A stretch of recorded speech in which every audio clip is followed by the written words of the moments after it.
Hello बच्चों, let's have a look at the question. Question दिया गया है which one of the following pathway occur through the cell wall और movement of water through the cell wall is. इस question में हमें बताना है वो कौन सा पाथवे है जिसमें कि थ्रू सेल वॉल मूवमेंट होती है। सो अगर हम की कॉन्सेप्ट की बात करें, सो की कॉन्सेप्ट में हम बात करेंगे about the pathway for movement of water, right. Pathway for movement of water.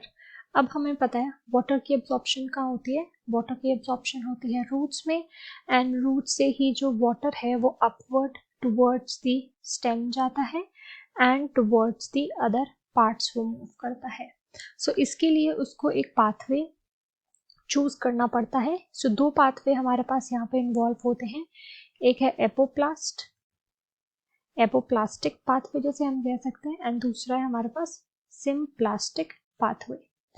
जो हमारे पास एपोप्लास्टिक पाथवे है, right, it occurs through the cell wall. ये क्या होता है? Through the cell wall.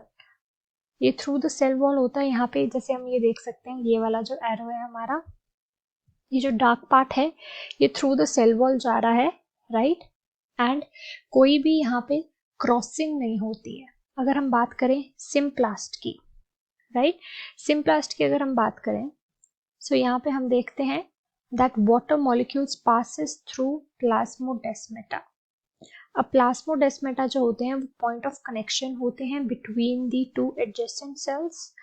अब अगर हम स्ट्रक्चर को देखें तो यहाँ पे ये हमारे पास, ठीक है, ये दो सेल्स के बीच में प्लाज्मोडेस्माटा है एंड इसी के थ्रू जो है यहाँ पे हमारे पास ट्रांसपोर्टेशन हो रही है। तो ये हमारी सिम्प्लास्टिक ट्रांसपोर्टेशन है, राइट।